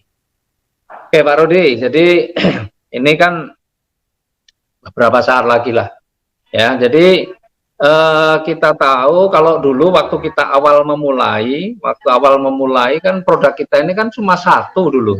Awal-awal memulai ini. Iya. Ya, makanya yang sangat dikenal namanya Eco Racing kan dulu. Ya. Iya, Pak Haji. Eco Racing doang. Dimana karena produknya cuma satu waktu itu awal-awal sih ya. Awal-awal kan satu ya. Pak Haji, benar. Terus kemudian karena ternyata sistemnya bagus, rewardnya juga menarik, banyak sekali yang kemudian wah berbondong-bondong masuk di bisnis ini, di bisnis Eco Racing, di bisnis Sinergi ini ya. Dulu produknya Eco Racing. Maka kapasitas produksi yang waktu itu sebenarnya sudah cukup, tetapi karena yang masuk itu berlipat-lipat, akhirnya produk harus inden. Nah, produk inden itu juga tantangan sendiri, karena sebagian di antara teman-teman yang waktu itu terus kemudian, wah, yang berpikirnya cuma negatif itu marah-marah aja terus tiap hari, protes terus tiap hari kan, bahkan ada yang berhenti. Tapi endingnya sampai hari ini ya, yang berhenti yang dulu wah komplain segala macam, kemudian berhenti sampai hari ini juga tak lihat juga nggak banyak perubahan juga hidupnya. Tapi yang bertahan, oh, alhamdulillah, karena di masa-masa yang sulit mereka bertahan juga luar biasa. Termasuk dalam kondisi yang seperti sekarang nih.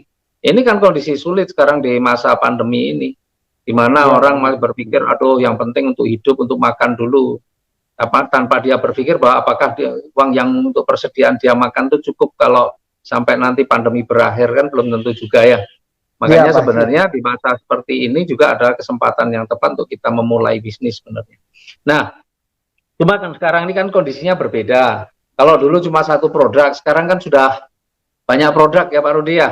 Iya, banyak produknya. Kan produknya udah macam-macam. Nah Pak Rudi, dari produk-produk yang ada itu Pak Rudi ada testimoni produk-produknya nggak? Alhamdulillah ada Pak. Iya. Apa Pak Rudi?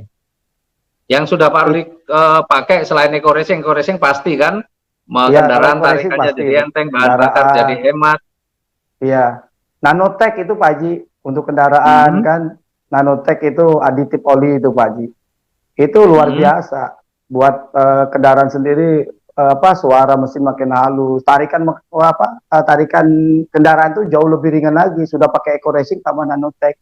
Kemudian ganti olinya Pak Haji, jadi lama, biasanya 10.000 ganti Ini 30.000 baru ganti oli. Oke. Ya, jadi jauh lebih hemat kita ini. Kemudian kalau produk kesehatan selalu saya Pak Haji. Produk kesehatan Haspro itu Pak Haji. Abspro Alhamdulillah. ya. Iya, stamina tetap terjaga. Walaupun kadang-kadang kita tidur kurang, apalagi di bulan Ramadan ini kan paling tidur 1-2 jam udah bangun lagi kita kan. Nah itu saya Haspro saya Abspro minum itu Pak memang, Haji.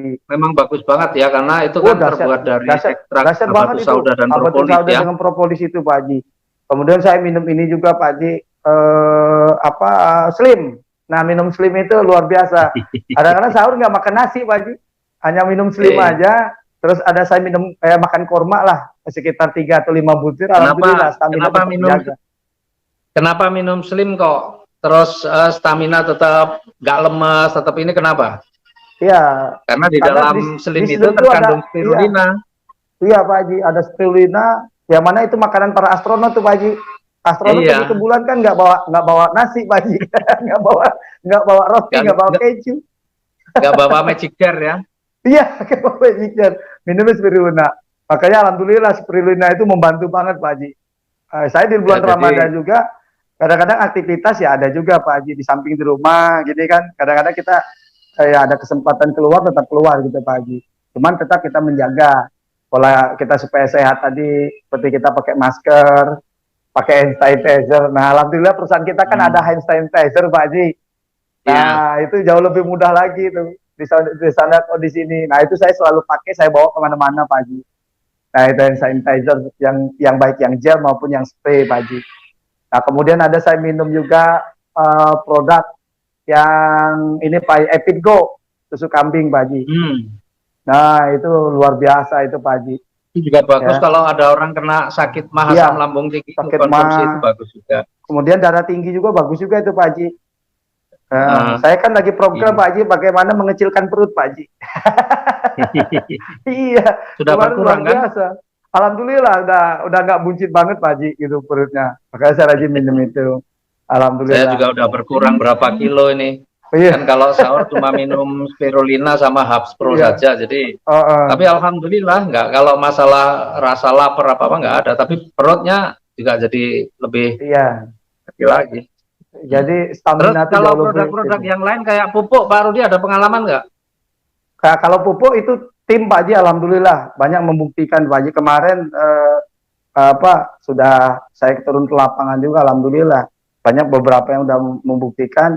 Yang dirasakan petani itu Pak Haji, mereka itu dari segi pembiayaan Pak Haji jauh menurun. Sebenarnya Pak, iya sebenarnya setelah mereka tahu konsep pupuk kita itu, baru mereka wah luar biasa. Sebenarnya kalau udah pakai pupuk kita itu eco farming Pak Haji, itu bukan menambah biaya tapi pengalihan Pak Haji. Selama ini mereka habiskan uang tuh pakai pupuk kimia kan. Nah setelah pakai produk kita kan pergi beli pupuknya kan nggak 100% Pak Haji. Hanya cukup 25% aja. Dan itu setelah mereka rasakan panennya lebih cepat, hasilnya lebih melimpah, dan ketahanan tanamannya Pak Haji luar biasa yang diceritakan petani itu Pak Haji. Karena kan yang ahli itu petani Pak Haji. Ya kita bertanya sama mereka gitu, apa yang dia rasakan setelah ini. Dan memang tantangan kita merubah mindset Pak Haji. Karena selama ini kan para petani itu sudah terdoktrin sekian puluh tahun menggunakan kimia Pak Haji. Dan kita menunjukkan pupuk yang kecil, kemasan kecil bisa 1 hektar. Ya pertama awalnya mereka nggak percaya. Tetapi kita coba mendorong aja. Saya tuh tadi ada sih mitra dari Indonesia Timur lah ya. Nah, ketika tak tawarin pupuk, saya bilang ini kalau mau sekaligus bermitra berapa, saya jelasin gitu ya. Terus kalau dia kan kebetulan tertarik dengan pupuknya, dia nanya, kalau saya belanja 1,5 juta, itu dapat berapa ton pupuk, katanya begitu. Masalah. Karena dia biasanya kan yang dipikir ton-ton gitu kan. Iya Pak Haji, biasa kan gitu Pak Haji, kalau pupuk kimia itu kan ton-tonan gitu. Ya. Iya, itu Pak Haji. Nah itu dah yang perlu kita jelaskan kepada petani itu, tantangan kita itu, ya kita katakan ini sebuah teknologi Pak, saya bilang gitu, sama aja. Kalau dulu contoh HP itu, kalau kita mau berkomunikasi dengan keluarga kita yang jauh, kita bisa pakai kadang-kadang nelpon di wartel atau dikirim surat. Nah, dengan ada HP kan lebih mudah. Artinya kalau kita tidak mengikuti perkembangan teknologi, ya kita jadi susah sendiri, saya bilang gitu. Alhamdulillah, akhirnya petani berani mencoba. Kuncinya bagaimana mereka cepat mencoba, Pak Haji. Di situ pupuk kita dahsyat banget. Bukti nyata di depan mata, Pak Haji. Pupuk kita itu. Ya. Itu yang dirasakan para Dan itu bisa petani. untuk semua tanaman ya? Iya, satu jenis tapi bisa untuk seluruh tanaman, Pak Haji. Ini yang luar biasa pupuk eco farming ini, Pak Haji. Ini benar-benar motonya lahan subur petani makmur itu benar-benar kejadian, Pak Haji. Nah, makanya kita udah mulai merambah, apalagi kita di Sumatera ini, khususnya Jambi ini kan mayoritas perkebunan, Pak Haji. Kelapa sawit ini makanya jadi potensi besar buat kita garap, Pak Haji. Insya Allah dalam waktu dekat ini juga, insya Allah Rabu besok itu saya mau ada ketemu juga, mohon doanya Pak Haji ini. Kita mau aplikasi, ada ketua kelompok tani yang mana mereka punya areal 1000 hektar, Pak Haji. Gitu. Nah, itu besok rencana kita ada mau ketemu itu, mau langsung aplikasi di lahan kebun yang ketua tadi, Pak Haji.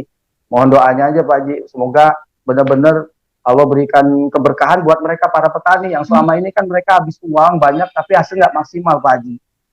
Lewat eco farming ini, insya Allah nanti hari Rebu saya mau ketemu itu dengan ketuanya. Semoga aja nih jadi jalan buat petani semakin sejahtera nanti, Pak Haji.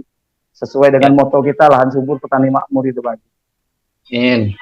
Oke, Pak Rudi, ini udah masuk di sesi-sesi akhir karena kita kalau bisa memang agenda kita paling 1,5 jam ya.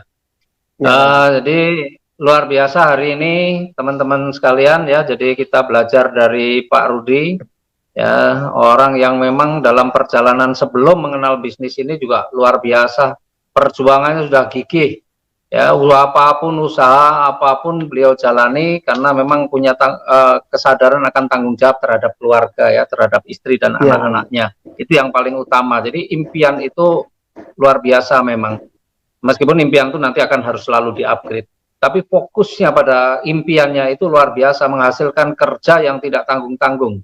Nah, cuma waktu itu meskipun sudah bekerja keras, udah nggak mikir waktu juga sebenarnya Pak Rudi, tetapi karena memang belum ketemu satu bisnis yang memang bisa mengantarkan pada kesuksesan. Tetapi kalau impian kita ini kuat, memang kita akan selalu berpikir mencari cara terus. Dan luar biasa, Allah pasti akan pertemukan dengan satu bisnis yang memang bisa mengarahkan kita untuk bisa terwujudnya impian. Kalau bicara bawah sadar kita ini kan akan mencarikan jalan ya, sehingga kita akan menemukan satu bisnis yang memang bisa mewujudkan apa yang menjadi impian kita. Dan luar biasa ya, di 2018 April Pak Rudi bertemu satu perusahaan yang namanya PT BES, Bandung Eko Sinergi Teknologi ya, tempat saya juga menjadi mitra. Dan luar biasa juga dalam waktu yang tidak lama, hanya 17 bulan lah ya, waktu itu Pak Rudi sudah mendapatkan ribet totalnya waktu itu 1,8 miliar. Bayangin, itu 100 juta per bulan. Orang kalau itu dibandingkan dengan mereka yang bekerja bahkan sampai pensiun, nggak ada orang yang bekerja dengan penghasilan bisa sampai 100 juta itu, kecuali untuk level-level tertentu itu udah level tinggi. Ya, kemarin saya baru lihat, tonton juga di TVRI, di gajinya direktur utama TVRI saja gitu ya. Itu 35 juta, bayangin. Direktur utama, mentereng kan 35 juta. Nah, jadi artinya kalau kita lihat di banyak orang bekerja keras tapi kenapa belum suksesnya, karena belum menemukan satu bisnis yang tepat. Dan alhamdulillah PT BES ini memang sudah terbukti menjadi satu bisnis yang tepat.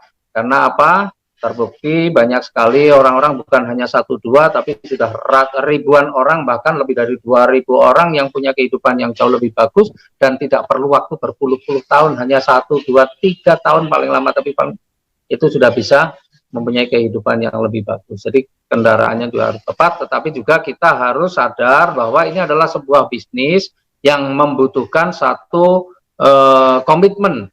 Ya, satu komitmen di dalam diri kita untuk mengerjakannya dengan sungguh-sungguh. Ya, jadi Pak Rudi adalah salah satu contohnya. Saya, Pak Rudi juga sudah menjadi bukti bahwa ketika memulai itu nggak ada yang mudah.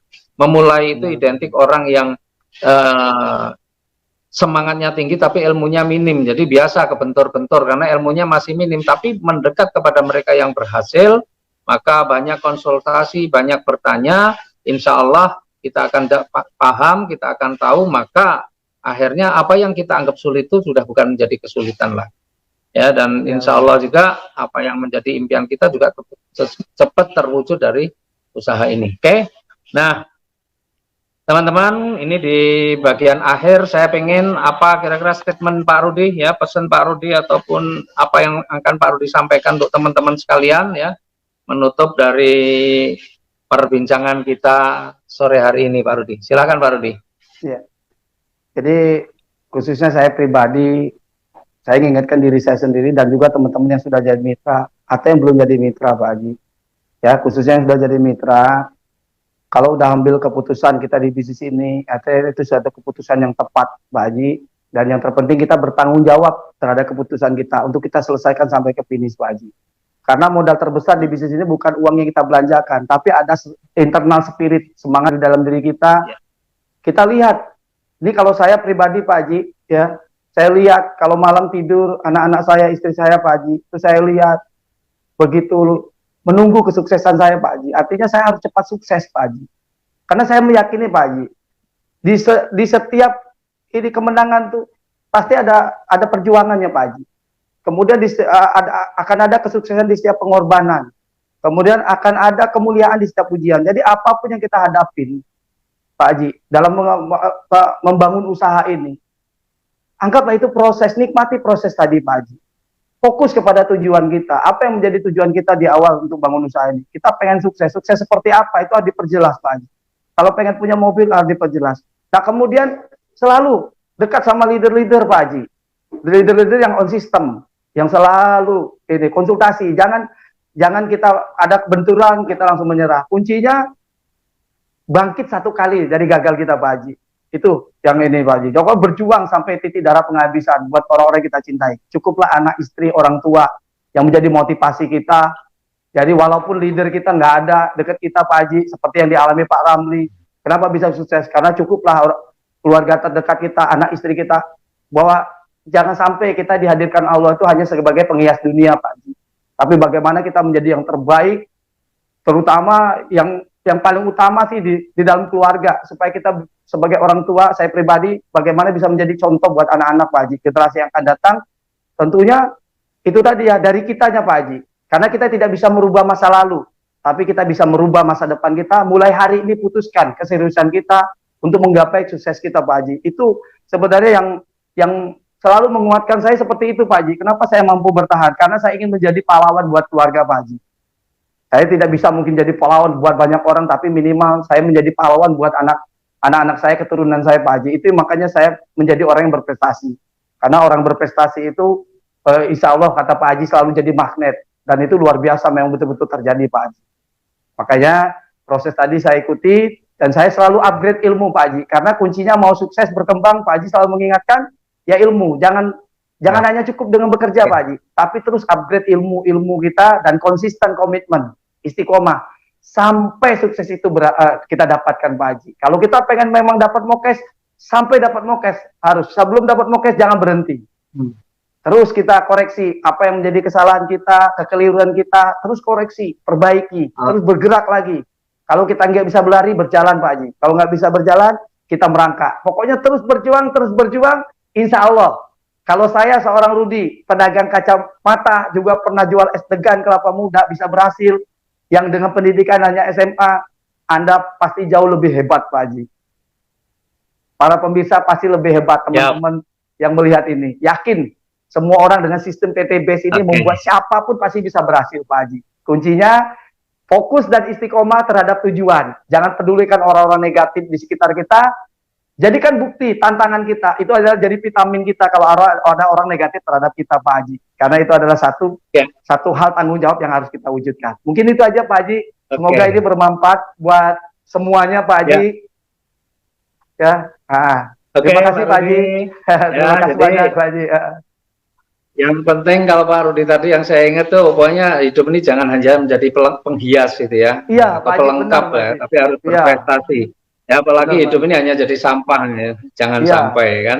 Nah, insya karena nilai diri kita ini adalah salah satunya adalah dari prestasi-prestasi yang kita raih, kita capai ya. Dan Terima kasih Pak Rudi, terima Terima kasih, Pak Haji. kasih teman-teman Iya. sekalian. Insya Allah nanti kita akan undang lagi narasumber yang lain yang insya Allah menginspirasi ya 2 hari ke depan. Bu Endah dari Probolinggo, Ibu Bayangkari yang perjuangannya luar biasa. Ya, insya Allah kita akan berbagi besok hari Rabu, ya hari Rabu. Terima kasih teman-teman sekalian. Ya, kita akhiri bersama dengan doa. Subhanallah wa bihamdi, subhanakallahumma wa bihamdika, asyhadu alla ilaha illa anta, astaghfiruka wa atubu ilaih. Assalamualaikum warahmatullahi wabarakatuh. Waalaikumsalam warahmatullahi wabarakatuh, Pak Haji.